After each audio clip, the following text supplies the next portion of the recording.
Like, okay, I can apply any one of these steps immediately. I don't need to write functions for each of these. They're all available for me. In that case, which steps should I apply? Do you see what I mean? So that's the advantage, of the situation you're in. You don't have to bother with writing different functions to do a lot of the stuff, or finding, packages here and there and that kind of stuff. It's all here for you thanks to tidy models. But now you can think about, okay, so how do I know if my problem needs a zero variance filter? How does centering affect a classification problem or a model? How does scaling affect, the performance or the speed or even the accuracy of a classification model? All that kind of stuff. So you can focus on the higher level understanding and application of your modeling. So after that, we center for all predictors, excluding all nominal variables, and then we scale for all predictors, excluding nominal variables. So this is just our recipe specification. And then we have to remember, we have to actually prep this. So we can create a data prep. So data recipe, we prep it, and we can view data prep. So this is the prepped version of it. So this is where it actually preps the data that we inputted, the training data here. And, it actually does all of these steps, applies all of these steps from the specification. So, there are now 669 data points and 131 incomplete rows at the beginning. And then obviously that should be solved afterward. So in the previous video, we created a model specification first, and then we fitted on that model, but we can just do all of it in one pipeline. Okay, so right off the bat from Parsnip, remember we used linear reg for linear regression. Now we want to use logistic again from Parsnip, and we set the engine. Now remember, the engine that we used, or like the originating package whose function we're borrowing through Parsnip, that we used for logistic regression was LM. For classification, it's GLM. So GLM is also built in through the stats package into R, and that's traditionally what you would use, as a very simple, quick classification model. But again, there are other packages that have different implementations, that kind of stuff. And remember, Parsnip centralizes all of it and allows you to access each of them from one single API. So in this case, we have to specify which packages, classification or logistic regression function we're trying to use. So in this case, we're using GLM, the GLM package, and then we set the mode. Again, is it regression or classification? We set it to classification. And now we can directly go into fitting this model. So in the previous video, we saved this as a model, and then we use that model to fit. But now we can just directly pipe it in to the fit function, and we're specifying that survived would be the outcome variable, and then the rest of the variables would be the input variables. And then as data, we have a prepped data recipe here. And remember, when we wanted to apply a new data set to it, we could use bake. So if you want to bake data prep using the training data set, that's how we would do it. And there we go. Let's view this. So we baked it. That means we applied the data recipe to this data set. So it replaces with test, and it would apply the same steps to it as well. So, you can see that everything's numeric now, and it's all normalized and standardized and that kind of stuff. And the only thing that's left as it was is the survived column, which is the column we're predicting on. So let's supply the baked data prep on the training data set, and that's what we want to fit.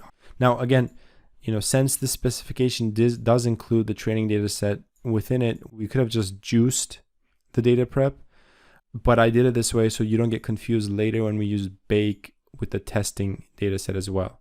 So that's the whole point of me doing it this way. You could have just juiced data prep. That could have also worked.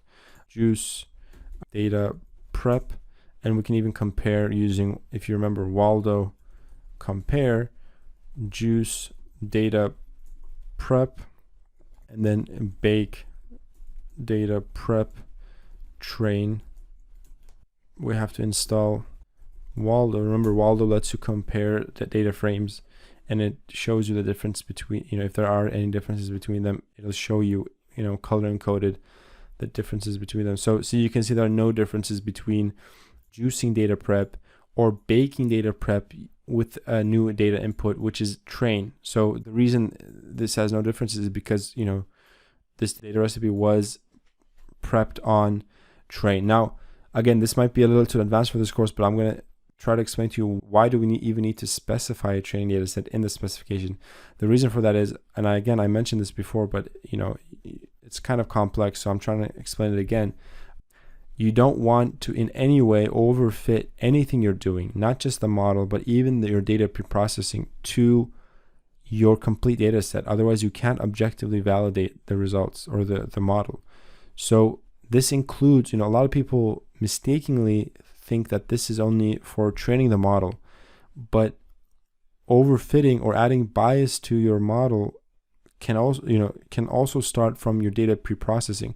If you choose to preprocess your data a certain way because of the data you have on hand, you're giving it bias. You're choosing to preprocess it because you've seen that data. So in order to prevent that and to still objectively be able to validate it, you need to put aside or hold back your test data even before you preprocess, and your preprocessing steps need to be based solely on your training data. So whenever there's like a Z filter, steps like this, or centering or scaling and normalization, all of that, even imputation, should only be calculated and done using the training data set, even if it's being applied to a new data set like the testing data set. So again, this is kind of complicated, and you might not really understand the significance of it at this point, but I felt, that I should mention it. And so that's why, we're essentially supplying training into the specification. So having said that, we can now fit this model, and we can save it into, let's just save it into model for simplicity, and let's run it. So we've fit this model. Now we want to predict on this model. So we want to predict using the test data set. If you take the model, so the model actually means, we can just call it like fitted model, just to make it, so we don't get confused, because in the last video we had just specified the model into model. So fitted model, if we take fitted model and we pipe it into predict, again from parsnip, this is for predicting based on the model, and we supply new data. So we have a model, it's been fitted on the training data set, and now we want to see, how well it performs on the testing data set. So we bake the data prep, this time using the test data set. And then what we can do is, so if we do this, right, this will just give us a result. So if we do this, we'll just get a data frame with a single column, and this will be the corresponding prediction for each passenger's survival. But this on its own is not really useful because we don't know what the original, right? If we look in the test, this is the original, and we don't know what the original is, so it's not very useful for us. We don't want to go back and forth and compare like this. So this is died, and then this is also died, and that kind of stuff. So let's bind columns with, again, the same data set, but this time we're gonna just be picking the survived column. So let's take that and let's bind columns, and this way we can have two columns here. So we have the original, survived is the original, this is the actual data, the actual result of whether or not a passenger died or survived, and this is the prediction of our model. So now we can compare these two. We can do it manually one by one, but the point of performance measures, so that we don't have to do that one by one, we can just generate a metric, and we can determine based on the result of the metric if the model is good or not. So let's go ahead and do that. Let's save this first of all into predictions, and then what we can do is we can create a confusion matrix. Okay, remember I said a confusion matrix is very important. And by the way, remember, Yardstick is the package within Tidy Models that deals with all of the metrics and the performance measures and that kind of stuff. So we're going to be using the conf_mat function from that package. And remember, I said that for classification problems, it's very crucial for you to generate a confusion matrix. Even if it's not like a single number, it lets you interpret the performance of your classification model and gain a lot of insight into your results. So we have to specify, if we go into documentation for conf math, we can see that, so obviously we pipe in the data, but then the first parameter would be the truth. So the column that corresponds to the truth, and then the column that corresponds to the estimate. So in our case, right, predictions, the truth is survived, and then the estimate is .pred_class. So .pred_class. Now, if we were to generate that, we get a problem, and the reason for that is because we misnamed the function. So there we go. So this is our confusion matrix. Very similar to what we saw in the presentation, if you remember. So this is a transposed version of what we saw, but it's the same thing. So instead of rows, they have columns. Instead of columns, they have rows. So the columns correspond to the actual value. So actually, if they died, or actually if they survived. And then the rows corresponded to our prediction. So we're predicting whether they died or not. So died comes first and then survived. So the true class in this case is died, and then the false class would be survived. But essentially we were able to correctly predict those passengers who died as having died 102 times, and also we're able to predict those that survived as having survived 69 times.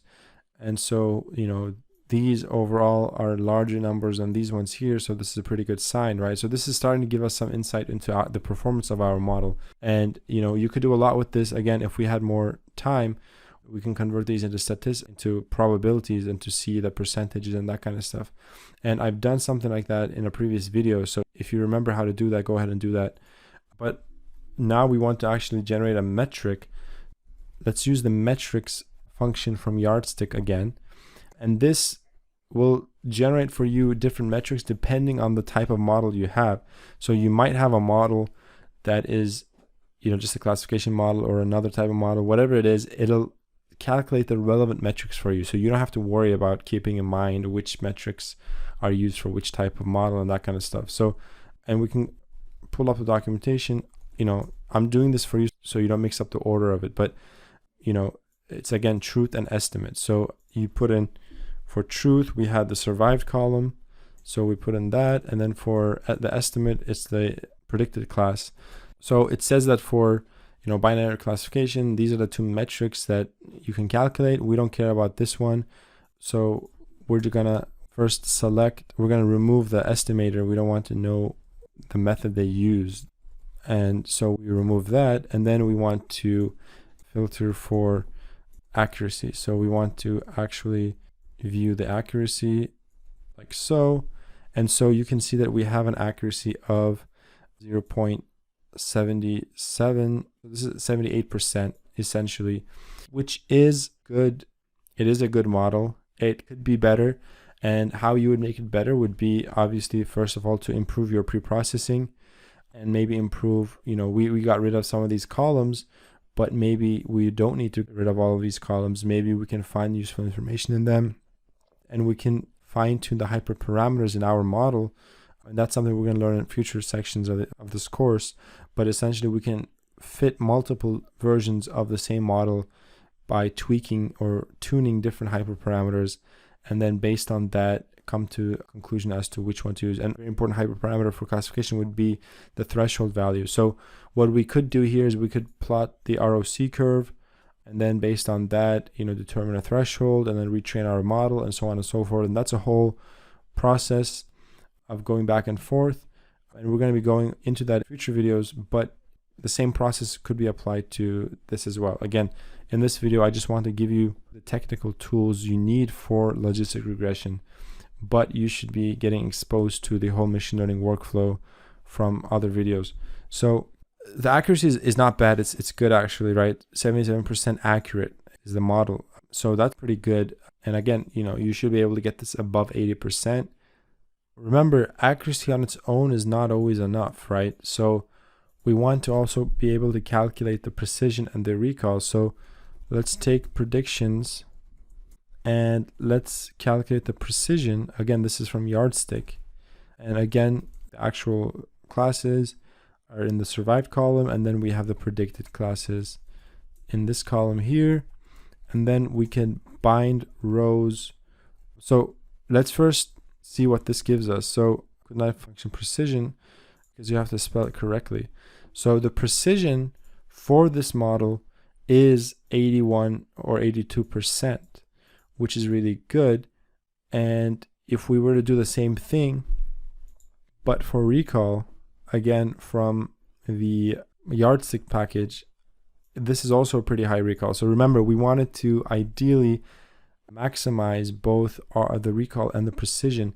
And remember how the F score or the F measure would give you a higher value depending on if the recall and the precision are close to one another in value and they're high. So it favors models that have close recall and precision values, and ideally those that have higher such values. So this would have a high F score or an F measure, and we're going to see that as well. But what we can do is, just to keep this in the same data frame, we could bind rows, and so we have one data frame where we can view the precision and the recall. We can remove the estimator. If you wanted to, you can mutate estimate equals round estimate times 100, and you round it to 2. So there we go, right? And you can keep improving it if you want. You know enough to apply R by now to do all of that. So one last thing, let's calculate